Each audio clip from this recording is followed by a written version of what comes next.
Bonjour à tous et bienvenue à ce premier webinaire organisé par Réseau en direct. Avant de commencer ce webinaire, parce qu'on voit encore que beaucoup se connectent actuellement pour rejoindre la session, donc on va patienter quelques minutes. On tenait à remercier les 4 associations de patients, l'association AFRH, Solidarité Verneuil, France Psoriasis et l'association française de l'eczéma pour leur contribution et leur collaboration à ce webinaire. Ces associations de patients nous ont en effet remonté toutes les questions que vous vous posiez et ces questions, on espère qu'on pourra y répondre à l'occasion de ce webinaire. Nous remercions également notre partenaire Lilly pour son soutien institutionnel et sa réactivité à notre proposition, sans lequel, bien sûr, ce webinaire n'aurait pu avoir lieu. Alors, aujourd'hui, donc, nous allons vous proposer donc de revenir sur l'actualité Covid-19 et d'identifier les liens existants ou non avec nos maladies, ces maladies inflammatoires de la peau dont vous souffrez. Pour cela, donc, nous vous proposons un programme. Donc, ce webinaire se divisera en 3 temps. Une première partie animée par le docteur Pierre-André Becherel de l'hôpital privé d'Antony, membre du comité scientifique et de recherche réseau, qui reviendra à la fois sur l'actualité Covid-19, ce qu'on doit savoir, ce qu'il faut savoir, mais également les liens qui peuvent exister avec ces maladies inflammatoires de la peau. Existe-t-il, oui ou non? Le docteur François Macary, président de réseau, dermatologue mixte, hôpital Bégin et en libéral à la Varenne-Saint-Hilaire, vous évoquera les risques potentiels en fonction des traitements que vous prenez. Donc, est-ce que oui ou non, vous êtes à risque parce que vous êtes sous un traitement? Et enfin, une dernière partie qui sera consacrée à toutes les questions que vous nous poserez, auxquelles on essaiera, en tout cas les docteurs Pierre-André Becherel et François Macary, tenteront de répondre au mieux. Docteur Pierre-André Becherel, à vous la main. Merci Dalila, merci beaucoup. Voilà, donc c'est toujours compliqué, hein, un petit peu de vulgariser un peu la médecine. On ne sait jamais si on en fait trop ou pas assez. Un exercice un peu délicat. Donc surtout, n'hésitez pas, comme Dalila vous l'a dit, à poser toutes vos questions via l'interface. De façon, si on a été un petit peu trop pointu, par exemple, ou si des questions n'ont pas été bien comprises, surtout à nous le dire, hein, de façon interactive. C'est vraiment important pour pouvoir rattraper les choses. C'est fait avant tout pour vous et pour vous rendre service, donc il faut que ce soit absolument très clair. Alors, moi, je vais commencer par faire, alors rassurez-vous, ça va être très bref, mais quelques généralités sur le coronavirus, parce que c'est intéressant pour comprendre la suite de se rappeler de certains points fondamentaux qui concernent ce virus. Hein. Maintenant, vous l'avez tous vu largement avec ces petites spicules en couronne là qui expliquent son nom. Alors, ce coronavirus, alors rassurez-vous, c'est pas pour que vous appreniez totalement cette diapo, je vais vous la résumer tout de suite de façon simple, mais c'est important de comprendre avant tout, en quelques mots simples, j'espère, ce qu'est un virus. Un virus, c'est en fait un tout petit micro-organisme qui doit absolument pénétrer dans une cellule pour pouvoir se répliquer, pour pouvoir vivre en quelque sorte. Et c'est ce qui est positionné sur le sommet de la diapo. Vous voyez ce coronavirus avec toutes ces spicules qui pénètrent via son récepteur. Hein. Il faut d'abord qu'il y ait un récepteur qui soit actif sur les cellules. Et puis il rentre. Et il va de sorte utiliser à son profit. Il va détourner la machinerie cellulaire hein, qui nous sert tous à vivre, etc. Il va la détourner pour proliférer, se multiplier. Et quand il sort de la cellule, pour aller infecter d'autres cellules, il la détruit.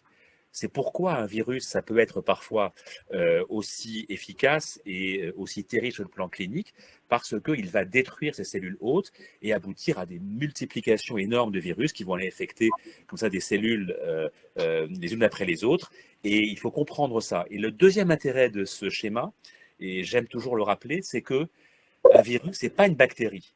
Hein, vous savez tous que quand vous avez une angine, par exemple, un abcès, vous pouvez prendre un antibiotique pour combattre les bactéries, car les bactéries, effectivement, sont des cellules finalement à part entière.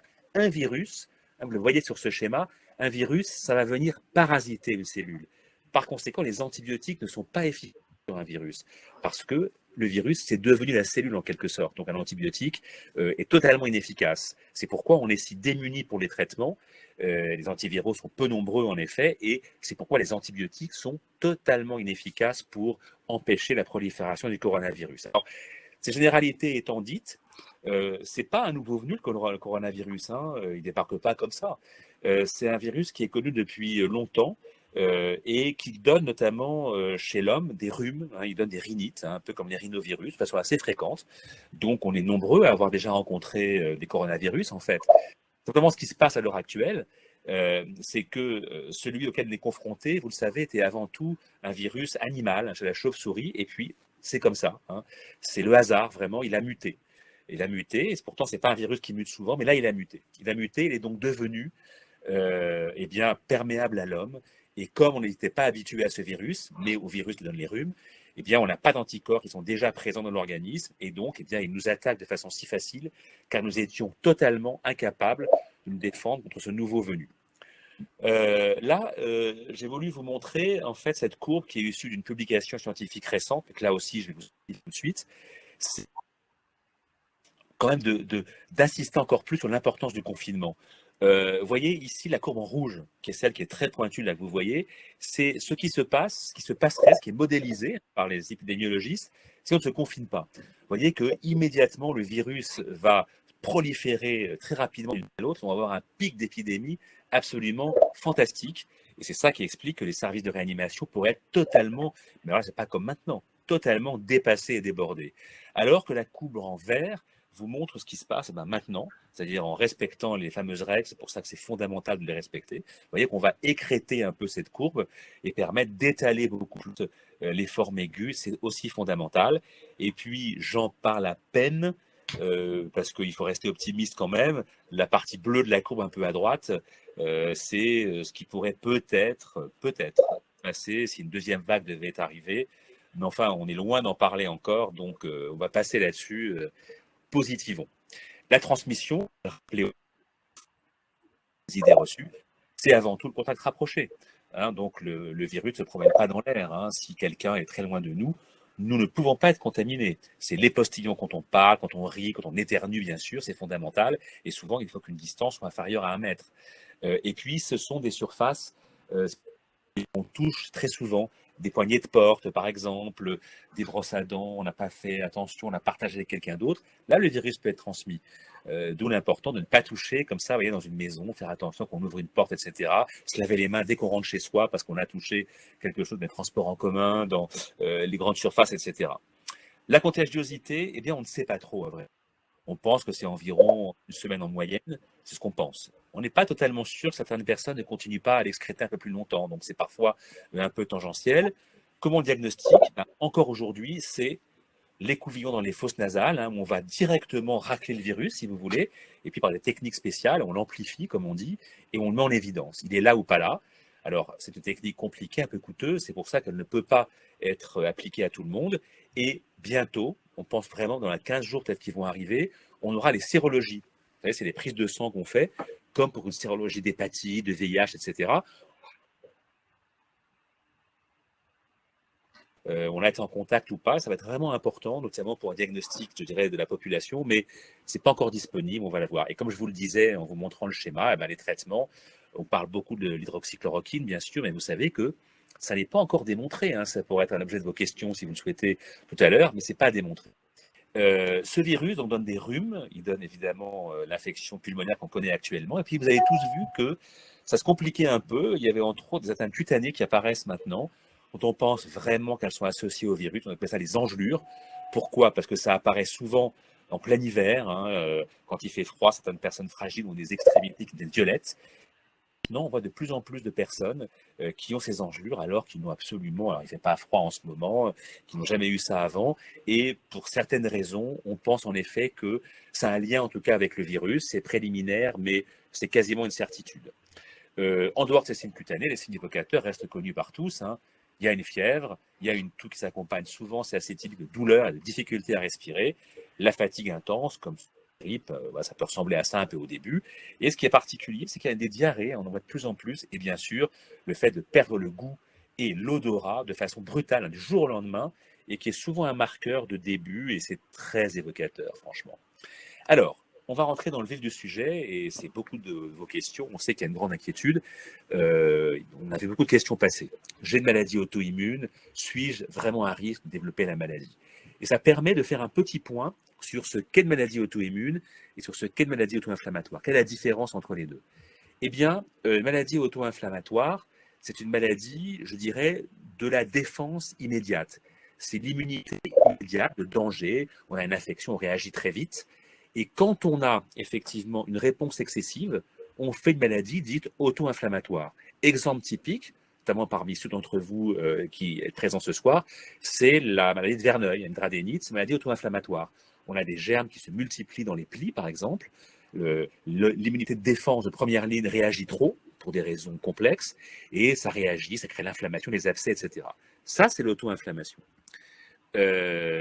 Deuxième chose, c'est la maladie auto-immune. La maladie auto-immune, c'est un peu différent. C'est que c'est une phase un peu ultérieure.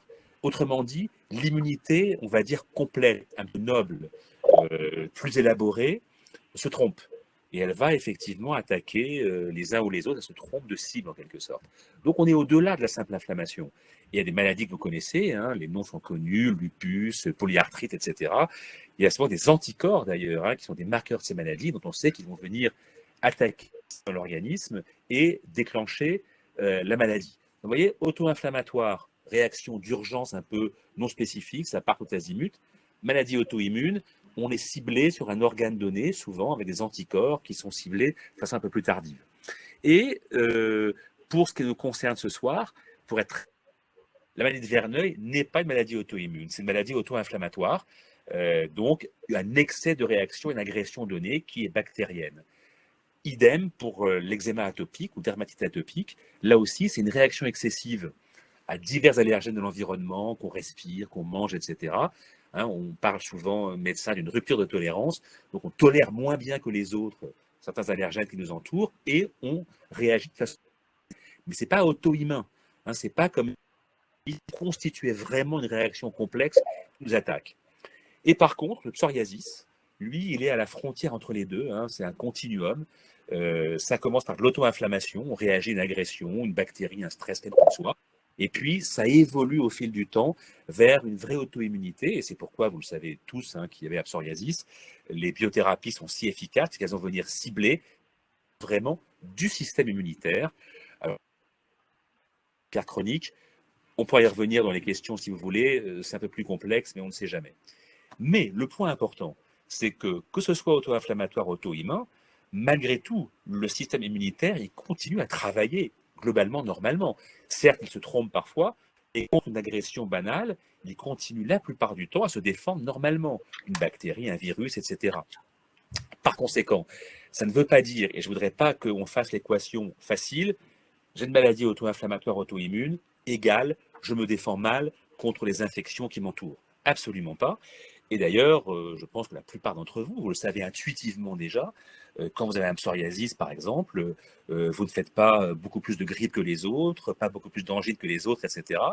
Sauf, et François va en parler après, éventuellement à cause des traitements que vous prenez qui, eux, peuvent éventuellement favoriser ces maladies. Mais je réinsiste là-dessus, vraiment parce que c'est très important, avant que François ne prenne le relais, le fait d'avoir une maladie auto-immune ou auto-inflammatoire ne facilite pas en soi, ne fragilise pas en soi, de façon démontrée, au fait d'être particulièrement fragile aux germes habituels qui nous entourent et que nous rencontrons dans nos vies quotidiennes.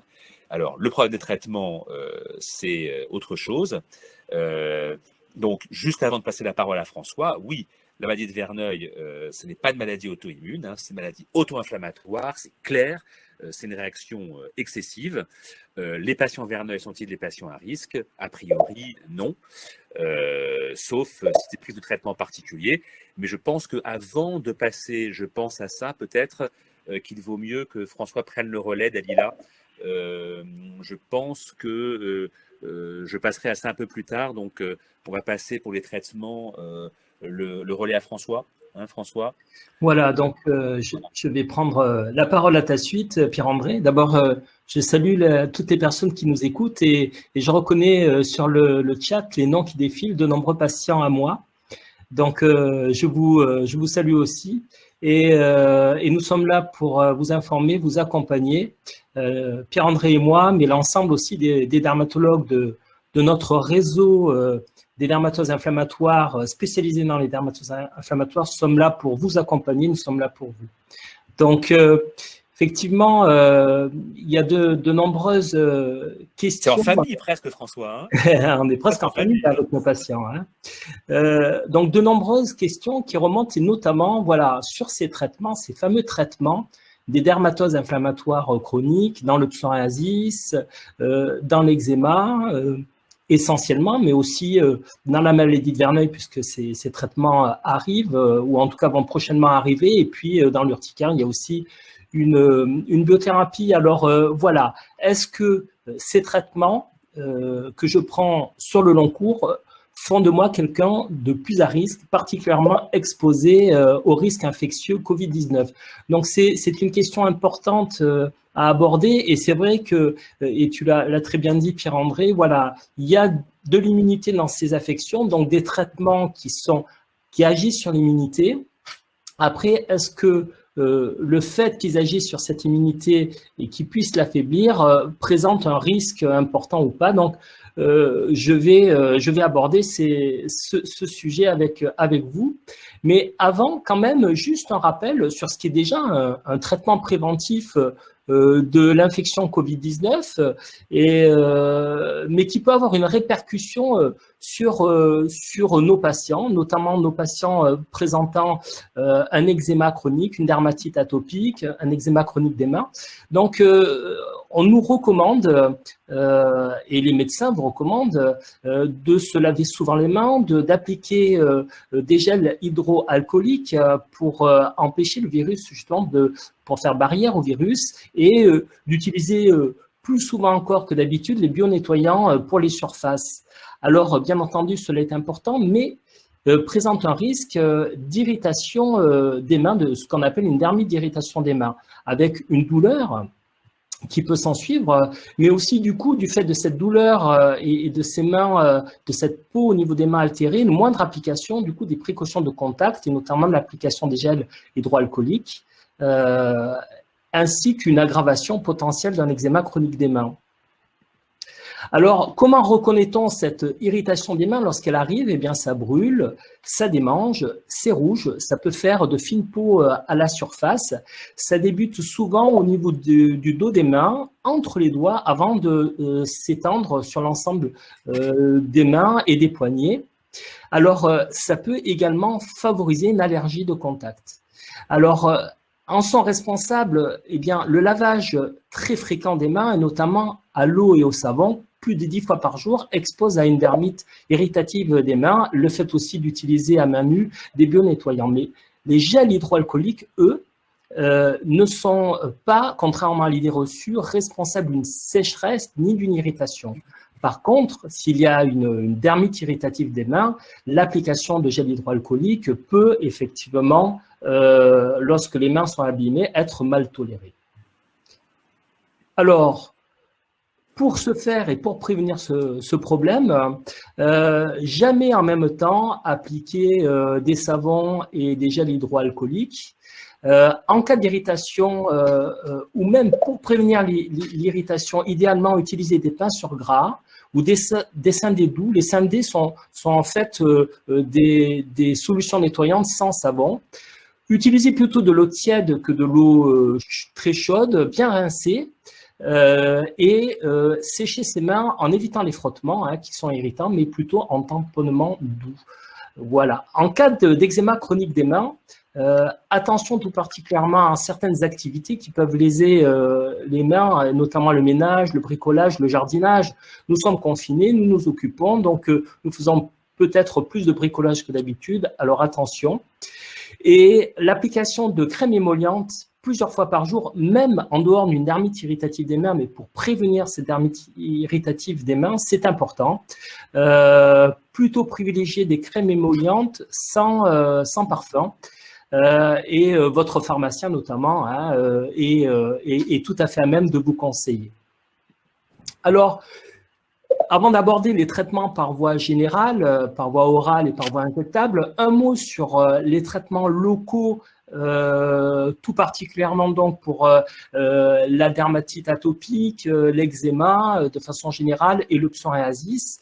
Ce sont des traitements, que ce soit les corticoïdes topiques ou le tacrolimus, des traitements dits immunosuppresseurs locaux. Mais je vous rassure, et nous vous rassurons, nous dermatologues, il n'y a pas de risque, vous n'encourez pas de risque par rapport à l'infection Covid-19 si vous l'appliquez sur une surface limitée. Une surface limitée, si vous prenez la peau de votre main, la paume de votre main avec les doigts compris, elle fait 1%. Une surface limitée, c'est jusqu'à 10 paumes de la main. Voilà, donc vous voyez que vous pouvez sans risque appliquer ces traitements immunosuppresseurs locaux. La surface d'application raisonnable fait qu'il n'y a pas de pénétration significative et donc n'entraîne pas de risque de baisse de vos défenses immunitaires. Si vous devez appliquer un traitement local immunosuppresseur sur de grandes surfaces, c'est que déjà vous n'êtes plus dans la bonne indication de traitement et qu'il faut envisager avec votre dermatologue un traitement par voie générale. Alors, ces traitements par voie générale, comment s'y retrouver, vous, patients, effectivement, dans ces termes, puisque vous entendez parler peut-être de traitements systémiques, de biothérapie, est-ce que ces traitements par voie générale sont immunosuppresseurs ou pas? Comment s'y retrouver? Donc, juste définir un petit peu de façon très abordable pour vous ces termes. Alors, sachez que les biothérapies sont des traitements par voie injectable qui sont ciblés sur un mécanisme précis qui est responsable d'une maladie et notamment d'une maladie inflammatoire de la peau. Nous, depuis 2005, nous avons des biothérapies dans le psoriasis, depuis peu dans la dermatite atopique et dans l'urticaire chronique spontanée et bientôt dans la maladie de Verneuil. Les traitements systémiques, eux, sont des traitements par voie orale ou injectable qui ne sont pas ciblés sur un mécanisme précis. Biothérapie, traitements systémiques ne sont pas tous immunosuppresseurs. Par contre, certaines biothérapies et certains traitements systémiques le sont. Les traitements immunosuppresseurs agissent sur les défenses de l'organisme et vous voyez après l'explication du docteur Becherel que effectivement ces maladies sont des maladies où notre immunité se retourne contre nous en quelque sorte et donc il faut agir sur cette immunité, en tout cas l'immunité agressive, tout en laissant fonctionner la bonne immunité. Et donc on peut effectivement avec ces traitements agir sur les défenses de l'organisme en les affaiblissant. Et là, cela peut entraîner un risque infectieux. Voilà, donc cela dit, il y a des traitements systémiques qui ne sont pas immunosuppresseurs. Et donc, vous ne courez pas plus de risques par rapport à la population générale. Vous pouvez tout à fait poursuivre ce traitement sans problème. Donc vraiment, nous dermatologues, vous recommandons de ne pas les arrêter. Donc, vous voyez, vous avez dans le psoriasis le soriatane et l'aprimilaste. Donc l'acitrétine pour le soriatane et l'aprimilaste. Et dans l'eczéma chronique des mains, vous avez la litrétinomine. Voilà, donc ces traitements n'entraînent pas de risque particulier, ne sont pas immunosuppresseurs, donc pas d'inquiétude. Alors, les traitements systémiques immunosuppresseurs, effectivement, peuvent vous rendre plus fragile face au risque de contracter une infection Covid-19. Par contre, il n'a pas été démontré qu'il y avait un surrisque de forme grave sous ces traitements. Donc, dans ces traitements systémiques, donc, qui ne sont pas des traitements ciblés, qui agissent largement sur l'immunité, dans le psoriasis, il y a le méthotrexate et la cyclosporine, et dans l'eczéma, dans la dermatite atopique, la cyclosporine, d'autres traitements qui n'ont pas l'autorisation de mise sur le marché officiellement, mais qui sont quand même prescrits par les dermatologues, et je pense notamment au méthotrexate de façon beaucoup plus rare, l'azatiotrine, et les corticoïdes par voie orale ou injectable qui sont prescrits par certains dermatologues pour passer un cap. Pour les biothérapies, sans aucun risque, qui n'agissent pas, qui n'ont pas d'effet immunosuppresseur, dans la dermatite atopique, vous avez le dupilumab, et dans l'urticaire chronique spontanée, l'omalizumab. Donc là encore, que ce soit pour le dupilumab, dont le nom commercial est Dupixent, ou l'omalizumab, dont le nom commercial est le Xolair, vous ne risquez rien. Donc, soyez rassurés, vous pouvez poursuivre votre traitement. Quelles sont les biothérapies à risque d'infection Covid-19, enfin, qui peuvent majorer ce risque? Eh bien, écoutez, là, c'est essentiellement le psoriasis qui est concerné avec les 4 familles de biothérapie que je vous ai listées dans l'ordre d'ancienneté. Les premières, les anti-TNF-alpha, nous avons un recul maintenant de plus de 15 ans. Les anti-L12-23 avec l'ustekinumab, un recul quand même d'une dizaine d'années, puis plus récemment les anti-L17 et tout récemment les anti-L23. Donc ceux-ci, effectivement, peuvent diminuer, vous rendre les défenses, vous rendre un petit peu plus fragile. Alors, avec ces traitements immunosuppresseurs, que ce soit des biothérapies ou des traitements systémiques, ceux qui sont immunosuppresseurs par voie orale ou injectable, pouvons-nous actuellement, en période d'épidémie à coronavirus, poursuivre le traitement? Donc là, les autorités de santé, mais aussi donc notre groupe, notre réseau dermatoses inflammatoires, donc notre communauté de dermatologues, ainsi que les sociétés savantes dans la Société française de dermatologie, tout le monde est d'accord. Tout le monde est d'accord pour ne pas interrompre ces traitements immunosuppresseurs systémiques ou biothérapie en cours. Voilà, donc ça c'est un message très important, il y a un large consensus là-dessus.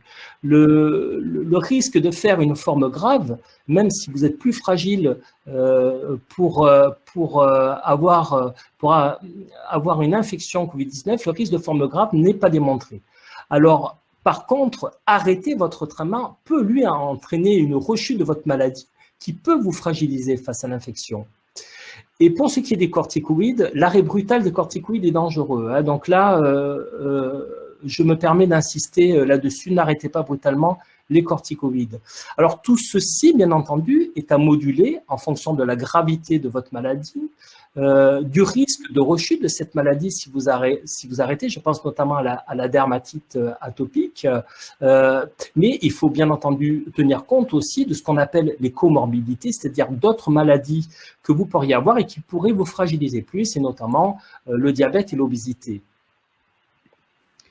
Alors, si nous recommandons de ne pas arrêter ces traitements, par contre, vous êtes considéré comme étant plus fragile de contracter l'infection.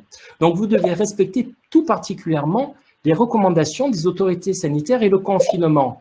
Ainsi, si vous devez travailler en télétravail, si vous ne pouvez pas télétravailler, votre employeur est tenu d'appliquer des consignes de sécurité et de protection sur votre lieu de travail. Si cela n'est pas possible, vous pouvez prétendre un arrêt de travail et à ce moment-là, si vous êtes en ALD, c'est-à-dire pris en charge à 100%, vous pouvez vous déclarer directement sur le site déclareamélie.fr. Si vous n'êtes pas en ALD, à ce moment-là, je vous recommande de contacter, de joindre votre dermatologue, d'en parler avec lui, avec votre médecin traitant, de façon à voir au cas par cas s'il y a lieu d'émettre un arrêt de travail. Tout particulièrement les anti-inflammatoires non stéroïdiens qui sont prescrits dans le rhumatisme psoriasique doivent être proscrits. Il y a un risque de forme grave, notamment pulmonaire, avec ces traitements. Et si vous avez notamment des douleurs, nous vous rappelons que le traitement de référence est le paracétamol. Alors, qu'en est-il de l'initiation des traitements immunosuppresseurs systémiques ou biothérapie pendant l'épidémie? Eh bien là, la prudence est la règle. Il y a un large consensus, notamment au sein de réseaux des sociétés savantes, pour reporter l'initiation de ces traitements, sauf, bien entendu, si votre maladie inflammatoire chronique de la peau est grave et, bien entendu, à ce moment-là, nous soupesons ce que nous appelons la balance bénéfice-risque et si le bénéfice à traiter l'emporte, effectivement, au cas par cas, nous pouvons décider d'initier ces traitements-là. Alors, si par contre vous présentez sous ces traitements des signes d'infection Covid-19, le docteur Pierre-André Becherel vous l'a rappelé, fièvre, toux et les signes notamment respiratoires qui peuvent prédire une forme grave, arrêtez le traitement, sauf les corticoïdes qui ne doivent pas être arrêtés brutalement, et contactez votre médecin traitant ou votre dermatologue. C'est important. Ne faites pas d'arrêt sans dialogue avec votre médecin. attention quand même au risque de rechute de votre dermatose. Et donc, il faut largement sous-peser tout ça et discuter de cela avec votre interlocuteur privilégié qui est votre dermatologue. Et bien entendu, les mesures de protection par rapport à votre entourage. Pierre-André, je te laisse la parole pour les antibiotiques qui concernent notamment nos patients verneuil. Oui, voilà, merci François. Donc, on va bientôt arriver à vos questions, mais il y a justement des questions déjà qui étaient parvenues avant qu'on débute ce chat, et on a donc décidé d'y répondre un peu en avance, parce que ça va, je pense, répondre à la question de nombreux d'entre vous. Alors, antibiotiques nous protègent? Non. Hein, je vous ai montré tout à l'heure le petit schéma du mode d'action d'un virus. Antibiotiques, c'est contre les bactéries, mais pas du tout contre les virus.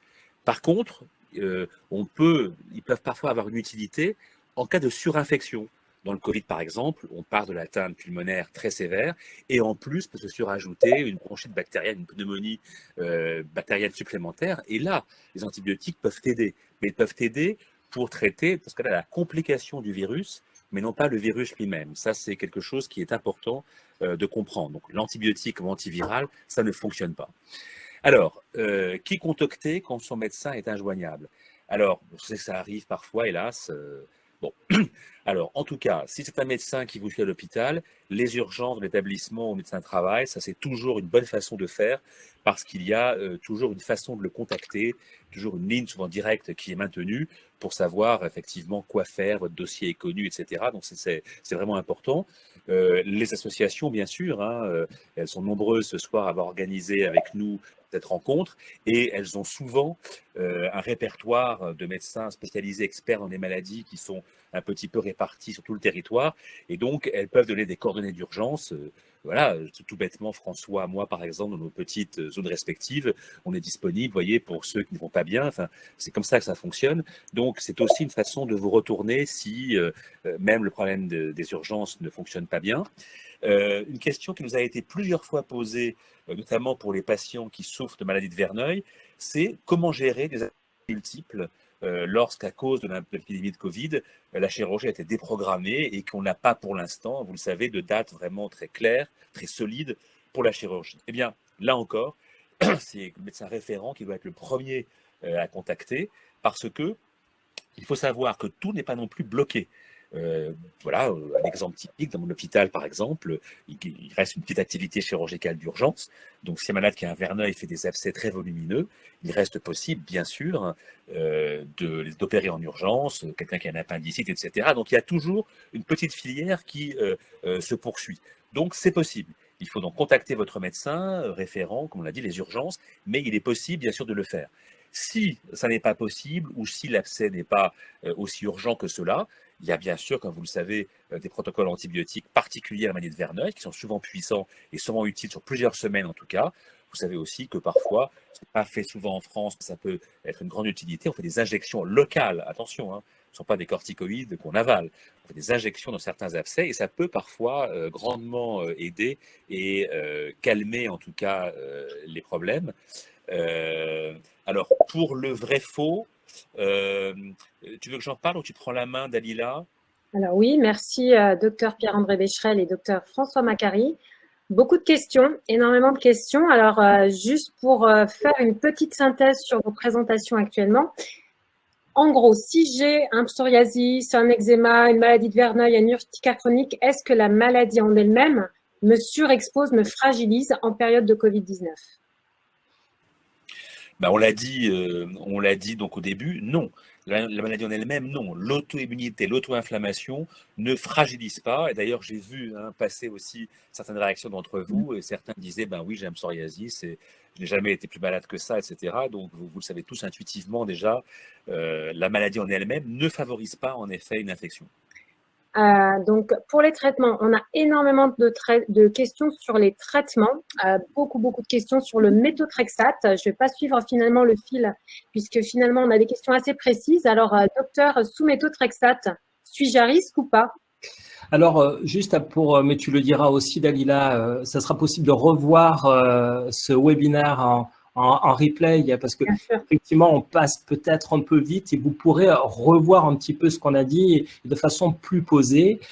Donc, le méthotrexate est un traitement systémique, donc non ciblé par voie orale ou injectable, immunosuppresseur. Donc, le méthotrexate vous fragilise, vous rend plus fragile face au risque d'infection au Covid-19. Donc, vous devez respecter tout particulièrement les mesures de précaution et de confinement et les règles soit de télétravail, soit votre employeur doit respecter les consignes de sécurité pour permettre de travailler. Je vois passer des questions sur les arrêts de travail. Oui. Si vous êtes en ALD, c'est-à-dire que vous êtes pris en charge à 100% pour votre maladie inflammatoire de la peau, vous pouvez aller directement sur le site que je vous ai montré sur la slide et en replay, vous pourrez le revoir. Vous n'avez pas besoin de passer par votre médecin traitant ou votre dermatologue.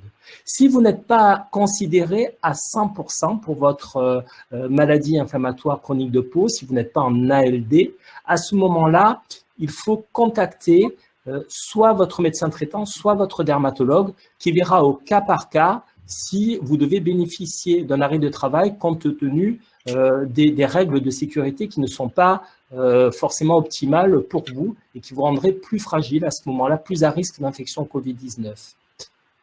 Effectivement, on a une patiente qui nous pose la question parce qu'elle est IDE et sous Otezla et elle demande quand est-ce qu'elle pourra espérer reprendre le travail, elle, contrairement.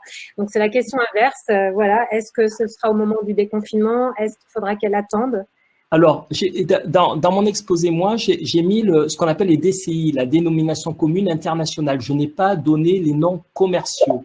Voilà, donc vous regardez, vous pouvez regarder sur Internet. Alors, l'Otezla, c'est l'aprimilast. Donc, c'est un traitement systémique non immunosuppresseur. Vous ne risquez rien. Vous pouvez travailler sans aucun problème. Et d'ailleurs, je salue l'ensemble du corps médical, des professions de santé et bravo aussi tout particulièrement aux infirmières, aux aides-soignantes en première ligne, mais aussi à tous nos confrères qui voilà, se battent pour tous. Voilà, donc vous pouvez en tant qu'infirmière sous Otezla travailler sans aucun problème. Des questions aussi sur les traitements par biothérapie, beaucoup sur le Tremfya, le TALS, le Cimzia, parce qu'effectivement, on en a parlé en termes de dénomination commune internationale. Donc, est-ce que ce sont des immunosuppresseurs? Est-ce que je suis à risque? Est-ce que je peux travailler? Donc, question, docteur. Pierre-André, je te laisse répondre comme ça. Oui. Donc, Tremfya, TALS, etc. Ce sont donc des biothérapies dont François a longuement parlé, anti-L17, anti-L23, le Cimzia, donc c'est le certolizumab, c'est un anti-TNF, particulièrement important chez les femmes enceintes, par exemple. Non, la réponse est claire. Vous n'êtes pas particulièrement à risque. Ce sont des thérapies ciblées, étroitement ciblées sur une petite molécule donnée. Et il n'y a pour l'instant pas de signal d'alerte qui nécessiterait d'arrêter le traitement. Donc, vraiment, et c'est une recommandation officielle que nous faisons, nous, dermatologues. Et d'ailleurs, entre parenthèses, si certains avaient encore besoin d'être rassurés, ces recommandations sont également partagées par les rhumatologues et les gastro-entérologues qui utilisent souvent les mêmes molécules que nous et disent exactement la même chose dans leur société savante. Donc vraiment, c'est très largement partagé. Ces molécules ciblées n'augmente pas a priori le risque de contracter le Covid. Donc, si vous êtes traité de façon efficace par ces médicaments, il n'y a aucune raison d'arrêter, le Tremfya étant un des derniers en date, parce que la question revient, moi je l'ai vu souvent posée, François l'a redit, il n'y a pas de raison. Il faut respecter, bien sûr, c'est évident, les barrières qui sont connues maintenant par tout le monde pour éviter les contacts rapprochés. Mais enfin, voilà, c'est évident. Mais franchement, alors continuez le traitement sans arrière-pensée. Les biothérapies sont plus immunomodulateurs qu'immunosuppresseurs. Vraiment, l'action sur l'immunité et le risque d'affaiblissement sur l'immunité est très limité, surtout en début de traitement. Début du traitement, c'est-à-dire dans les premiers mois de traitement. C'est pour ça que le conseil pour les initiations de biothérapie notamment, c'est quand même de reporter en période d'épidémie, sauf bien entendu en cas de forme sévère qui nécessite un traitement immédiat. Mais le risque est surtout en début de traitement. Voilà.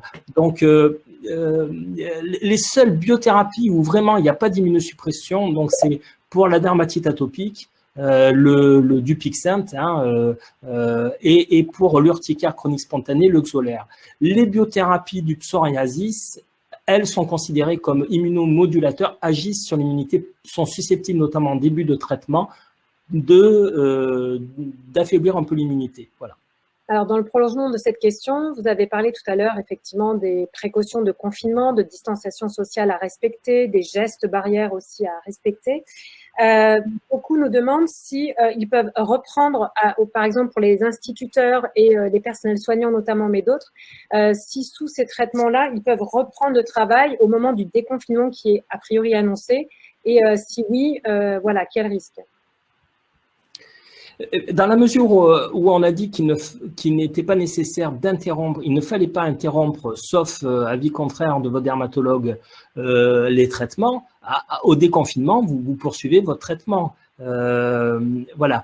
Par contre, après le déconfinement, peut-on initier un traitement? Ça sera en fonction encore du risque Covid-19. Hein. Voilà. Et juste un mot pour dire que pour les enfants, hein, c'est la même chose que pour les adultes. Voilà. Les enfants sous immunosuppresseurs ou sous biothérapie, ce sont les mêmes consignes. Tout ce que nous venons de dire pour les adultes s'applique aux enfants, ni plus ni moins. Voilà, donc beaucoup de questions sur effectivement la reprise, sur les traitements. Donc, ce qu'on vous propose, c'est qu'on vous proposera de toute façon un prochain webinaire sur les traitements immunomodulateurs, puisqu'il y a énormément de questions sur ce que sont les biothérapies, comment cela fonctionne. À bon entendeur, nos dermatos seront ravis de répondre à ces questions. Il nous reste plus beaucoup de temps. Sachez qu'on a répertorié toutes vos questions et qu'on sera ravis d'y répondre. Donc, la vidéo sera disponible évidemment en replay. N'hésitez pas à vous rendre sur les sites réseaupso.fr, Réseau Verneuil, Réseau Eczéma. Toutes les notes d'information sont disponibles. Toutes les recommandations, les liens ressources sont à votre disposition également. On vous donne également rendez-vous pour le prochain webinaire, donc dans 15 jours. Alors d'abord, peut-être un mot sur Doctoderm. Alors, dans 15 jours, voilà, de mercredi 29 avril de 18h30 à 19h15, pour aborder avec le docteur Jean-Christophe Seznec et en revenant sur l'actualité Covid-19, puisque d'ici là, on aura sans doute avancé ou sur la connaissance ou sur les traitements par chloroquine et j'en passe. Donc, on aura l'occasion de refaire le point avec vous et de vous donner des conseils précieux grâce à un médecin spécialisé donc sur la prise en charge psychologique à la fois de la maladie, mais pendant cette période de confinement. Une petite annonce également. Là, je laisse la parole au docteur François Macari pour la plateforme Doctoderm. Oui, notre communauté de dermatologues spécialisés dans les maladies inflammatoires chroniques de la peau se mobilise. Donc, nous allons mettre très rapidement, je crois, Dalila, dès lundi prochain, un centre d'appel. Je ferai partie des dermatologues qui répondront au bout du fil. Pierre-André, en aparté tout à l'heure, je te ferai une proposition là aussi dans ce sens. Et donc, nous nous mobilisons pour vous, pour répondre à vos questions et nous voyons qu'elles sont nombreuses. Je vois défiler le chat. Beaucoup de questions. Donc, pour vous accompagner, Doctoderm, donc, ça sera un numéro vert non surtaxé, Dalila. Voilà. Effectivement disponible. Il y aura une plateforme. Donc, pour tous ceux qui ont participé au webinaire, de toute façon, vous recevrez un mail dès que la plateforme sera disponible. Cette plateforme, c'est une plateforme de téléconseil qui vous permettra effectivement d'avoir une réponse à votre problématique ou d'être orienté si besoin pour une prise en charge. Bien entendu, cette plateforme va précéder une plateforme de téléconsultation qui arrive prochainement pour aussi prendre en charge ces maladies inflammatoires de la peau. Voilà, donc vous recevrez toutes les informations. Donc, rendez-vous dans 15 jours pour le prochain webinaire. Docteur Macari, docteur Becherel, merci pour toutes les réponses données aux patients. Merci encore une fois aux associations de patients, France Psoriasis, la FRH, Solidarité Verneuil et l'Association française de l'eczéma pour leur collaboration étroite sur ce webinaire. Et nous allons mettre en place une enquête également pour sonder les problèmes liés à votre parcours de soins pendant cette période de Covid-19. Donc, on vous remercie par avance pour y répondre. Cela ne vous prendra que 3 minutes et ce sera des informations qui nous seront très utiles pour communiquer sur la problématique du parcours de soins des patients atteints de maladies inflammatoires de la peau. Un grand merci à tous, très bonne soirée et merci bien sûr à Lily encore une fois pour son soutien institutionnel. Au revoir. Au revoir.